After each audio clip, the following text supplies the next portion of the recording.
Hello, guys, and welcome to Aspire with Akshat. Because on this particular episode, we've got the certified copy analysis of audit.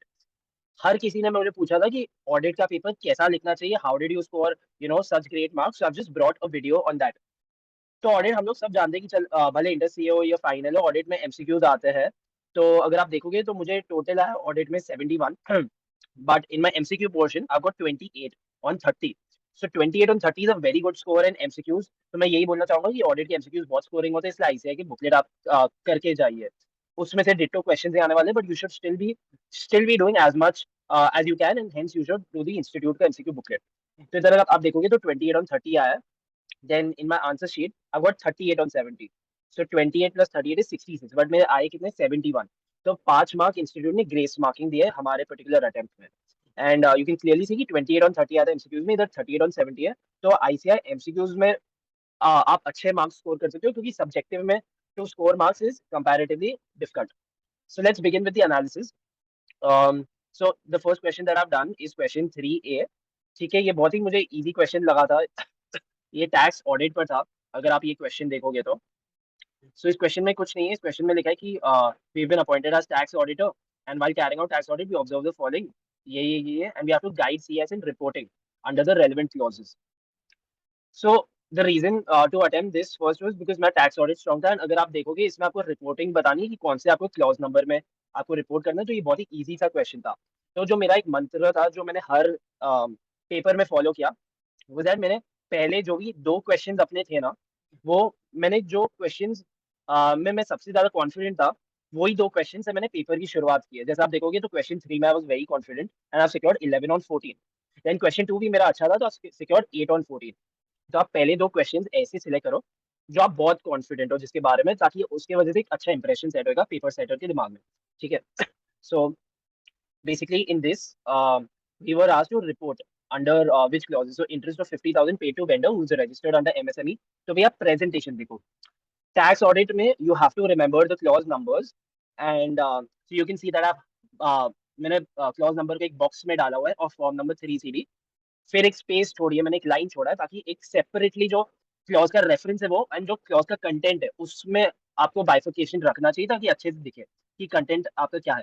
तो clause 22 को box में डाल दिया. जो content है clause का, उसको I again made a box around it. Whether any interest is inadmissible under section 23 of MSMED act. Okay. तो पहले आपने क्लॉज का बता दिया कि क्लॉज कौन सा होता है, उसमें क्या होता है. फिर आपने बता दिया इन द गिवन केस ऐसा ऐसा हुआ है, we been appointed. And then I give a proper conclusion. मैंने कंक्लूजन लिखा और कंक्लूजन को इधर अंडरलाइन भी किया. Interest of 50,000 paid reported under clause 22. तो अगर आप वापस देखोगे तो क्लॉज 22 को मैंने वापस अंडरलाइन किया ताकि पेपर चेकर को स्ट्रेट अवे दिख जाए कि हाँ मैंने क्लॉज 22 तो लिखा ही है. ठीक है. फिर जो सेकंड है, interest payment of 10,000 was incurred in relation to earning exempt interest income. So again clause को आप separately लिखो, इसको बॉक्स में लिखो कंटेंट को. एंड देन अगेन सेक्शन 14 है, इसमें एप्लीकेबल होता है इनकम टैक्स एक्ट का. तो आप क्लियरली सेड दैट जो अगर अपन एग्जेम्प्ट इनकम कमा रहे हैं तो उसके लिए जो एक्सपेंस इनकर किया है उसको भी डिसअलाउ होता है अंडर सेक्शन 14 है. So that has been underline. So the paper checker can easily see that. And conclusion again I've written inadmissible under section 14 है, clause 21 में रिपोर्ट होएगा. देन थर्ड वाले में भी मैंने सिमिलरली किया है. थर्ड वाला is basically link to there's been a non-compliance of a condition because of which job ने advance receive किया था for sale of plant and machinery. We've forfeited that. So for that I've given the clause. I've written the exact clause का जो content होता है कि हमें nature और amount, तो ये भी आपको याद रखना चाहिए. So this you have to write. And then I've said that in the given case it pertains to capital asset and forfeit किया है तो 5629 में हमें taxable होएगा, and hence you have to report it. तो इसलिए कंक्लूजन में again अब मेंशन कि whether income includes any income taxable under 5629, yes. And nature में बता दिया advance forfeited. So in this particular question I have got 3 marks 4 marks out of 5. तो जो एक मार्क मेरा काटा है ना इंस्टीट्यूट ने, I can show it why काटा है. सो ओवर हियर ये जो पहला एमएसएमई का था ना, उसमें आई शुड हैव रिटन कि एमएसएमई एक्ट में भी ऐसा प्रोविजन है कि अगर कोई इंटरेस्ट पे किया है बायर ने एज पर दिस एक्ट, तो उसको नहीं अलाउ होएगा डिडक्शन में. तो उसकी वजह से थोड़ा मेरा मार्क्स काटा इंस्टीट्यूट ने. Then over here also in that interest wala expense, I should have written that the auditor is required to scrutinize expense accounts, particularly interest account, to check अगर इसमें से कोई expense ऐसा है जो exempt income के लिए incur किया है तो वो. And in 5629 the institute also expected that I write all this content. the auditor is required to obtain a certificate regarding all such advances जो हमने रिसीव किए during the financial year in respect of forfeiture. तो इसकी वजह से institute ने मेरा 1 mark काटा है, but you can assess this based on the time. अगर आपके पास टाइम है तो आप और डिटेल में लिख सकते हो, वरना this is enough according to me. Cool. So the next question now is pertaining to ये फॉरेंसिक ऑडिट.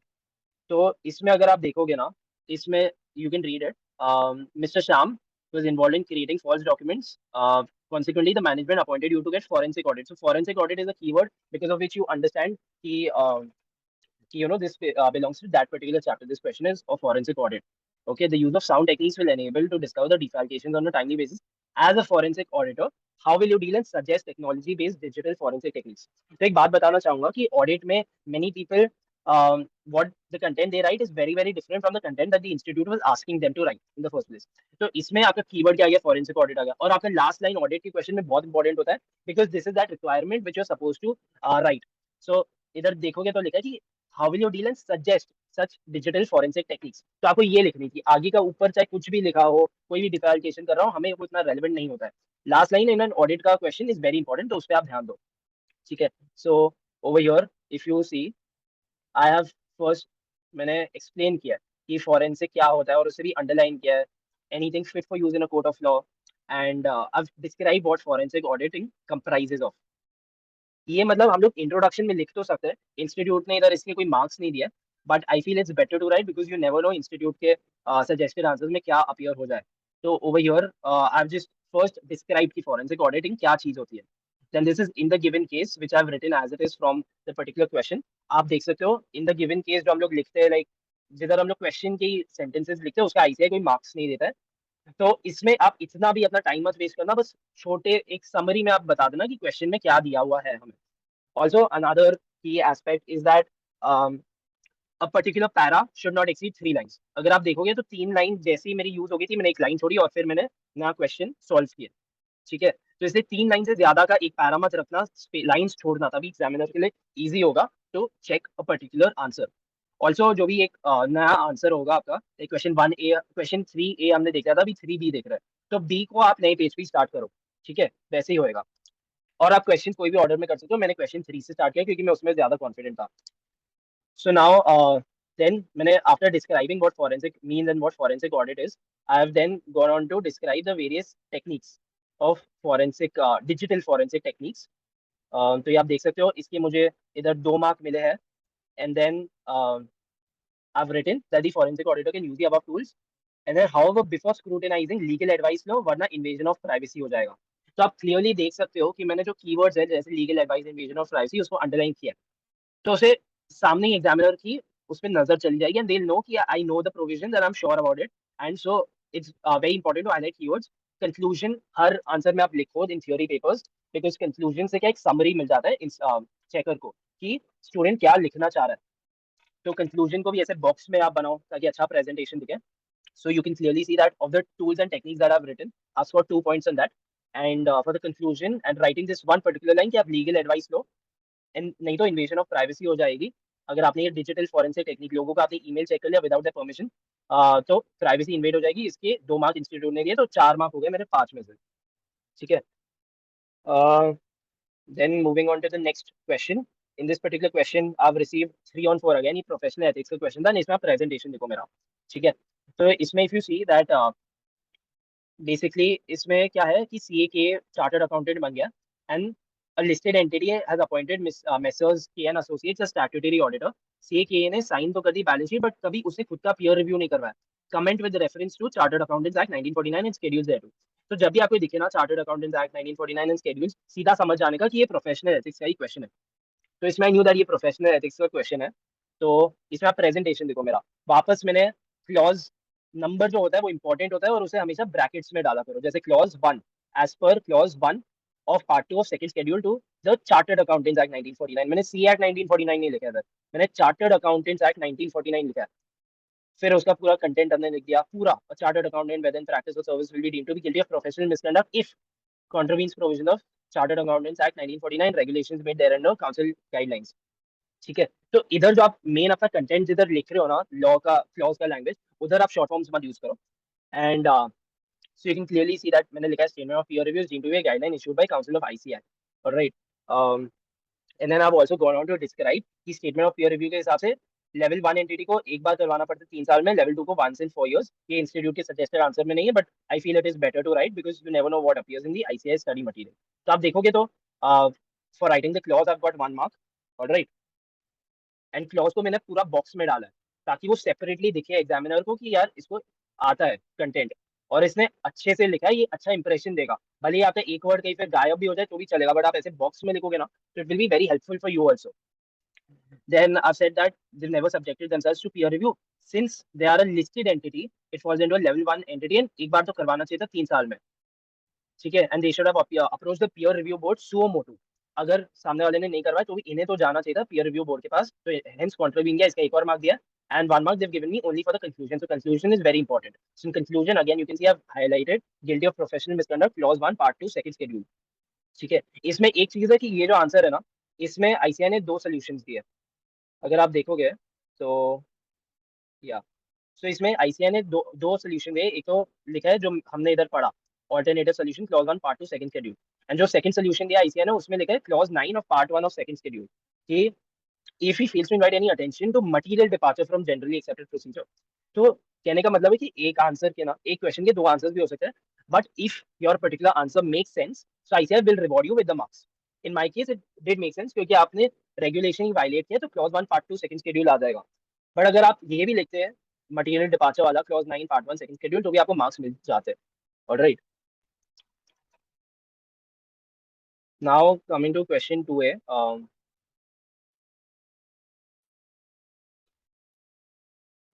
या तो देखो क्वेश्चन 2A जो था ना, उसमें मुझे इतना आता नहीं था बिकॉज ये चैप्टर में कर नहीं पाया था। So if you check this, 2A is appointed as statutory auditor for ICFR and guide them to prepare a checklist. And when forming an opinion on ICFR, is it necessary for Mr. K to test the transactions only at the balance sheet date? तो पहले तो उसे guide करो mister के को कि checklist बनाए वो टू टेस्ट इंटरनल कंट्रोल हो कैश एंड बैंक बैलेंस।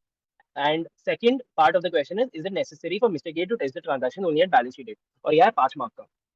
ठीक है। तो इसमें अगर आप देखोगे तो इसमें आईसीआई ने बहुत सारे पॉइंट्स दिए, how to check the checklist, how to prepare the checklist. ये मैंने मन से लिखा था। तो इधर कोई भी अगर जो मैंने मेरे हिसाब से it made sense that system of daily weekly reconciliation होना चाहिए, whether cash is deposited timely basis पे, सेम डे पे, जॉइंट कस्टडी है या नहीं, सरप्राइज चेक्स हुए या नहीं। सो ये मैंने खुद के दिमाग से लिखा था, but according to me it was correct, but ICAI has not given me marks because ये सजेस्टेड आंसर में नहीं है। एक मेरा पॉइंट जो था वो सजेस्टेड आंसर में था, whether bank reconciliation statement is made by the accountant on a monthly basis.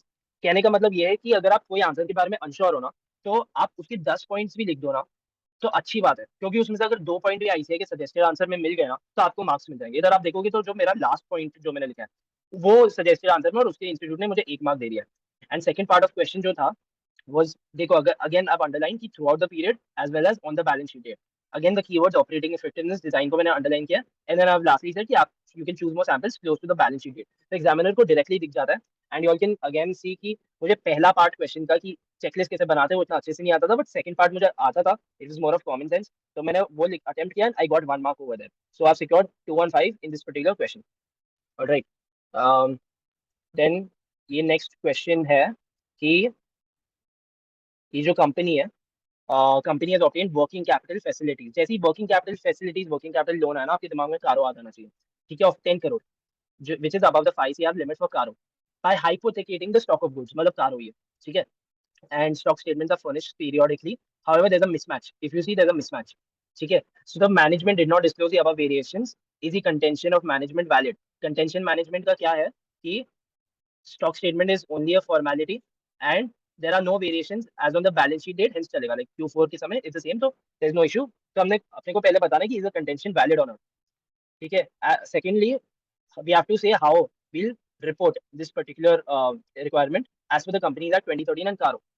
So in this particular question, this is question number 2B। So in 2B I've got 3 on 5। ठीक है। तो इसमें again you can see CARO का clauses are very important to write. Okay. So again पूरा box में लिखा है मैंने कारो का क्लॉज का कंटेंट अलग से ही लिखा हमेशा।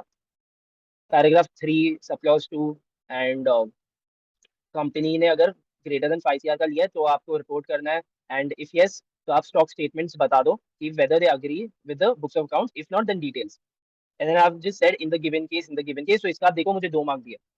2 मार्क दिए इसके। एंड देन आप said that the contention of the company is incorrect, तो इसका 1 मार्क वापस दे दिया। बट हाउएवर मेरे कंक्लूजन एंड ऑल पे मार्क्स नहीं दिए। तो फर्स्टली ये समझो कि जो कंटेंट होता है अपना, इसके भी मार्क्स होते हैं इसके, ऑलराइट। एंड देन जो हमारा कंक्लूजन होता है कि मैंने इधर बस इनकरेक्ट लिख दिया, उसके भी मार्क्स होते हैं।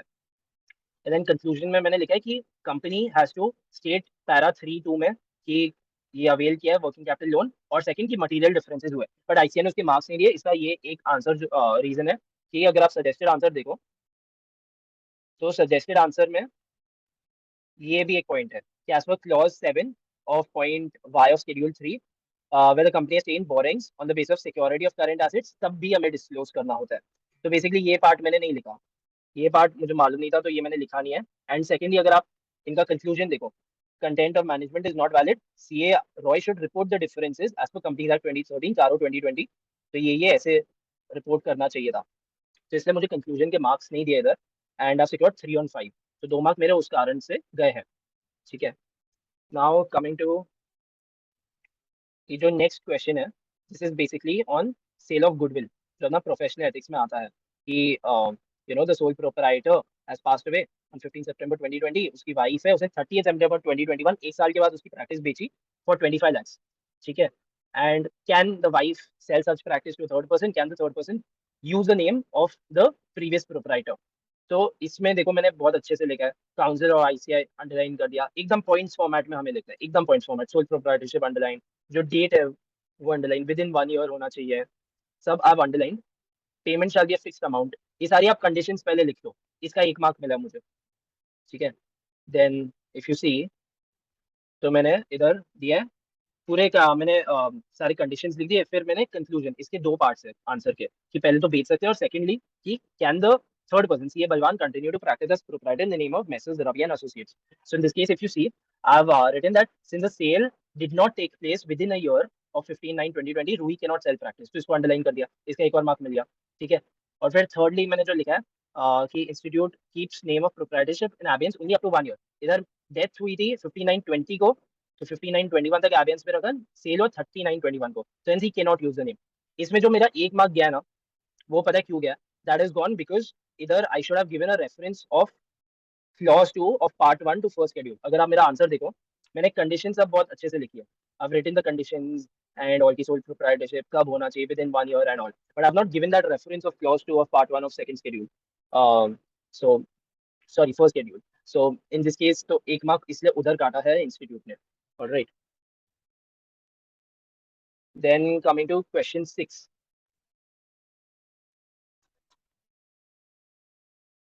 सो इसमें क्या क्वेश्चन है कि CAH स्टैट्यूटरी ऑडिटर है end of MNL limited which has 3 subsidiaries, and what should be the consideration of CH in order to determine materiality of audit of CFS? All right, and second part of the question is how should he deal in his report if there are observations by the component auditors? Subsidiary के auditors ने बोला कि ये observation है, तो वो अपनी group के रिपोर्ट में क्या लिखे, तो वही आप गिवन अ बेस, जिसके लिए मुझे मार्क्स नहीं मिले, बट अगर आपके पास टाइम है तो आपको लिखना ही चाहिए, because it's an introduction, section 129 CFS होना चाहिए इस केस में, क्योंकि देर आर सब्सिडरीज। ऑलराइट, तो over here I have written that CAH shall consider the guidance given in SA 320, SA 600 for materiality of CFS, compute materiality for group as a whole, इसे underline कर दिया, और देखो एकदम line छोड़ी है मैंने बहुत। फिर based on above materiality assess if component is material and whether to use the work of another auditor। तो इसका ये जो मैंने लिखा है ना अभी तक, for this ICAI has given me 1 mark। Alright, and so 1 mark I've received for this। Balance जो मैंने लिखा है उसके लिए मुझे मार्क्स नहीं दिया, कंक्लूजन के लिए मुझे मार्क्स दिए, कि जो second part of the question था कि ऑब्जर्वेशंस को रिपोर्ट करना है या नहीं, आप अंडरलाइन जो पार्ट है वो ही पढ़ोगे तो ये आपको समझ जाएगा, include them regardless of materiality. तो इसका भी 1 और मार्क दिया। तो इस केस में आईसीआई ने मेरे मार्क्स किधर काटे, इज दैट अगर आप देखोगे, this materiality should be used to assess the appropriateness of consolidation adjustments, this I did not write। Then principal auditor also computes materiality for each component and communicates it to component auditor। Okay, so this also should be written, so hence इसमें मेरे marks इधर गए, otherwise I've received a 2 on 5। all right,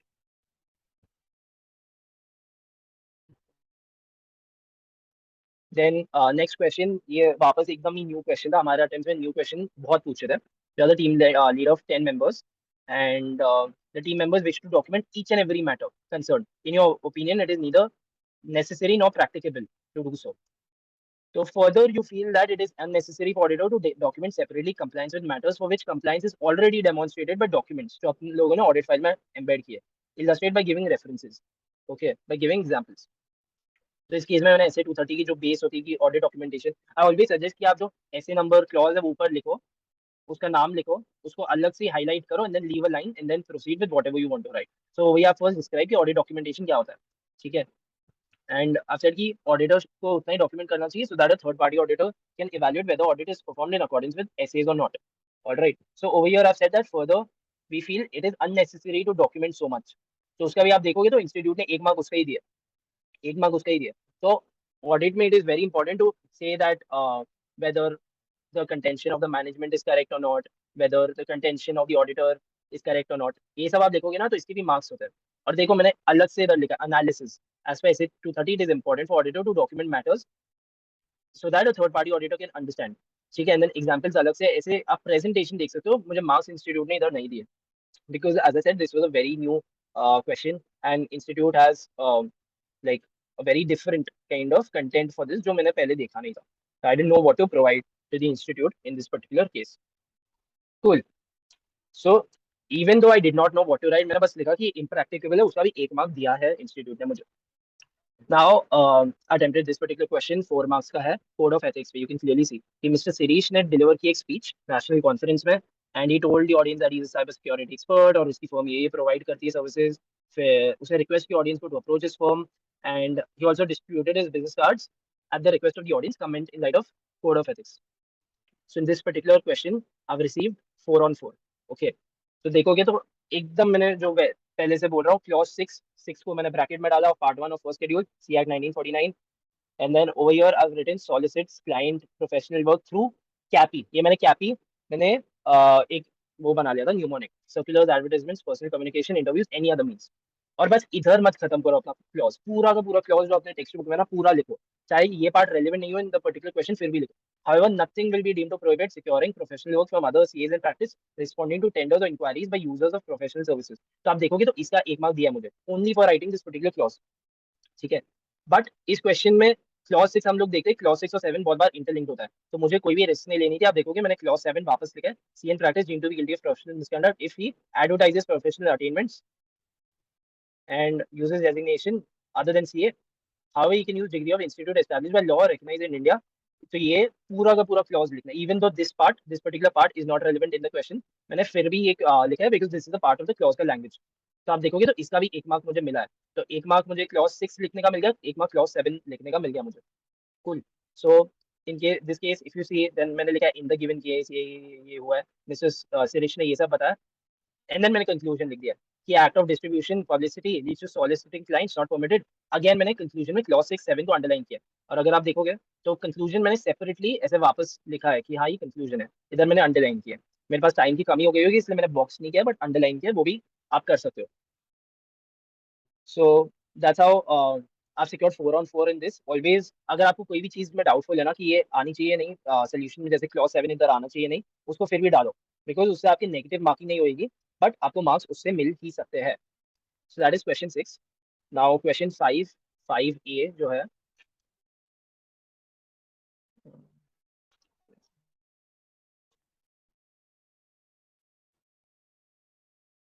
अगर आप देखोगे तो you been appointed as auditor of sell life insurance. सीधा हमें पता चल जाता है कि लाइफ इंश्योरेंस कंपनी के बारे में बात हो रही है. And you come across cases of lapse policies. This is I really like audit of different types of entities. आपको स्ट्रेट अवे पता चल जाता है कि आपको क्या कंटेंट लिखना है. Life insurance, lap policies. Management is flooded with complaints from agents and life assured regarding policy lapses revival, which is tagged over the PMS software. You are requested, ये वापस जो भी क्रक्स से क्वेश्चन के last line में आ गया, last 2 line में. You are requested by management to explain in clear terms कि policy lapse revival क्या होता है, also state your role as an auditor in verifying the same. ये 5 मार्क का क्वेश्चन आ गया. ठीक है. And I've secured 4 on 5. तो क्या है इसमें, आई हैव फर्स्टली जो भी अपना कंटेंट होता है वो पूरा लिखो एंड उसे बस स्पेस आउट करो. और it's got 1 mark for explaining कि पॉलिसी लैप्स क्या होता है and basically what are the effects. Insured को क्या होगा, इंश्योर्ड के लिए सेसेशन हो गया इंश्योरेंस प्रोटेक्शन, एजेंट को रिन्यूअल कमीशन नहीं मिलेगा. एंड देन आई सेड कि however because we've been asked survival also, however subsequent to this insured pays premium arrears, the policy can be revived.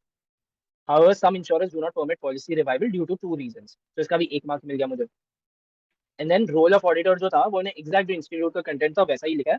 तो आप secure 2 marks for that. And over also points format में मैंने लिखा है to check that policy lapses have been marked separately. Second, outstanding premium receive हो गया या नहीं, and necessary documents have been executed or not.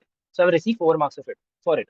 एक मार्क जो मेरा इंस्टीट्यूट ने काटा है वो इसलिए काटा है क्योंकि आई कुड हैव एक्सप्लेन कि ग्रेस पीरियड क्या होता है.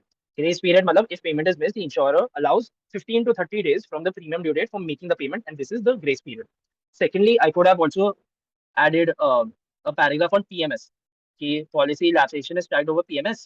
So इस पर भी हम लोग एक लिख सकते थे पॉइंट. तो एक मार्क इसलिए इंस्टीट्यूट ने काट दिया. But still 4 on 5 I've received over here. Cool. So moving on to the next question. In this case ये C वाला मैंने अटेम्प्ट किया. आप देख सकते हो पहले क्वेश्चन कौन सा है, क्वेश्चन 5A मैंने पहले अटेम्प्ट किया. 5B जो हम लोग देखेंगे वो मैं श्योर नहीं था उसमें क्या लिखना है. तो फर्स्ट अटेम्प्टेड C. मैंने ऐसा किया है अपने पेपर्स में, तो आप भी कर सकते हो. C is that CA Harry is appointed as statutory auditor. ठीक है. एंड ये वापस आप देखो फेयर वैल्यू अकाउंटिंग एस्टिमेट्स. तो गाइड द सीए कि how should he audit the estimation making process adopted by management with reference to relevant SAs. तो वापस जो क्रक्स था क्वेश्चन था वो लास्ट लाइन में अपन देख रहे हैं. उससे पहले कुछ भी दिया हो दैट इज ठीक है, मतलब you can consider it, but the main part is in the last line only of the question. So इसमें पहले ऐसे 540 लिख दो. ऐसे का पूरा नाम लिखो, auditing accounting estimates including fair value accounting estimates and related disclosures. फिर क्या ऐसे जो एक लाइन जो इंट्रो होगा हर ऐसे का हमें बनाना चाहिए कि अगर ये ऐसे पूछ गए तो हम लोग ऐसे नेम नंबर लिखे, उसके बाद ऐसे के बारे में क्या लिखेंगे. ठीक है. तो इधर sufficient appropriate audit evidence regarding ROMM associated with accounting estimates ये हमें ऑब्टेन करना होता है. इन द गिवन केस मैंने लिखा है उसका आईसीआई ने मार्क्स नहीं दिया. So to obtain understanding we should consider methods. इधर पूरे पॉइंट में मेथड्स को अंडरलाइन कर दिया, फिर असम्पशंस को अंडरलाइन कर दिया. और आप अगर सजेस्टेड आंसर देखोगे तो आईसीआई के सजेस्टेड आंसर में मेथड्स आ गया तो उसका 1 मार्क दे दिया. फिर असम्पशंस है, असम्पशंस का 1 मार्क दे दिया. एंड जो बाकी के मेरे पॉइंट्स है ये मैंने खुद से लिखे थे. तो and these don't match the suggested answer. So इसका आईसीआई ने मार्क्स नहीं दिया मुझे. So I have got 2 over here. Like other points like whether management has used an expert, relevant controls, change from prior period हुआ या नहीं. तो even though I written something like we should consider the competence professional qualifications of the expert for the management. Still ICAI has not given marks for that. इधर cross ही मिला मुझे. So I have got 2 on 4 for this particular answer. Then B was जो B वाला था ये quality review पे था. Quality review में part of quality review board बता दो. तो क्वालिटी रिव्यू में छोड़ के याद एग्जामिनेशन के लिए मेरे पास टाइम नहीं मिला मुझे पढ़ने के लिए ये. तो इसमें मुझे खुद से ही लिखना था. बट इसमें भी अगर आप देखोगे ना, आपको अगर नहीं आता ना कुछ तो आपको ज्यादा लिखना चाहिए ताकि उसमें से एक चीज भी करेक्ट हो गई ना तो उसके लिए आपको मार्क्स मिल जाएगा. तो उधर मैंने लिखा है require form of CS to produce to QRV all documents, information aspect, all information explanation, direct quality review to be conducted. तो ये सब पार्ट होते क्वालिटी रिव्यू बोर्ड के, तो उसके लिए 1 मार्क मुझे मिल गया. तो इवन तो बाकी के पॉइंट्स मेरे रेलेवेंट नहीं था, वो एक पॉइंट रेलेवेंट था, हेंस उसका 1 मार्क मुझे दे दिया आईसीआई ने. Then question 1. अभी हमारा क्वेश्चन 1 बच जाता है. अगर आप क्वेश्चन 1 देखोगे तो क्वेश्चन 1 में मुझे सी पार्ट अच्छे से आता था. देख सकते हैं इधर भी क्वेश्चन 1 के सी पार्ट में मुझे 3 on 4 मिला, बाकी में डिसेंट मार्क्स मिले. तो क्वेश्चन 1 के जो सी पार्ट था उसको मैंने पहले अटेम्प्ट कर लिया. तो अभी आप देखोगे तो हाँ, तो इफ यू सी इसमें क्वेश्चन 1 के सी पार्ट में है कि ऑटोमेटेड एनवायरनमेंट. ये डायरेक्टली आपको कीवर्ड मिल गया इधर से. आपको मालूम है कि क्वेश्चन किस पे बेस्ड होने वाला है. ठीक है. we've been appointed as auditor. Various key aspects that needs to be considered while understanding of automated environment. Hence इस पर हमें इसका कंटेंट हमें लिखना है. Second part of the question, is he required to document the same? Third part of the question, if yes, illustrate by giving one example. तो इसमें क्या पहले पार्ट का 2 मार्क का वेटेज था कि अंडरस्टैंडिंग ऑफ ऑटोमेटेड एनवायरनमेंट बताओ. फिर सेकंड पार्ट का कि डॉक्यूमेंट करो उसका 1 मार्क का वेटेज, एग्जाम्पल का 1 मार्क का वेटेज. तो अगर आप देखोगे तो इधर मैंने वापस पहले ऊपर ऐसे इसका रेफरेंस दे दिया. And then I have written the theory for understanding. क्या क्या हमें अंडरस्टैंडिंग के लिए ऑब्टेन करना चाहिए. तो करेक्ट था थ्योरी, इसका 2 मार्क मिल गया. As per SA 230 we have to document, इसका 1 मार्क मिल गया. अभी एग्जाम्पल मैंने खुद से मन से लिखा है इधर वापस. तो स्टेप 3 के लिए I have receive 0 marks. I have got 3 on 4. ठीक है. So again you should leave lines and write the same content which is in the ICAI का module and you will receive marks. मैंने Pankaj Garg sir के उससे पढ़ा था तो उसमें ये लिखा हुआ था, तो I had written the exact same thing. तो इसमें मुझे 3 on 4 मिल गया. अभी अगर मैं सजेस्टेड आंसर दिखाऊं तो सजेस्टेड आंसर में आप देखोगे तो regarding the example part of it दिया, the illustration below is an example. तो इन लोगों ने इधर बहुत एग्जांपल्स दिए, तो ये मेरे आंसर में मिसिंग था, तो इसलिए एग्जामिनर ने इधर 1 मार्क मेरा काटा है, लेकिन 3 और 4 फिर भी दिए मुझे, क्योंकि उससे पहले के मेरी पार्ट जो थे वो करेक्ट है मेरे।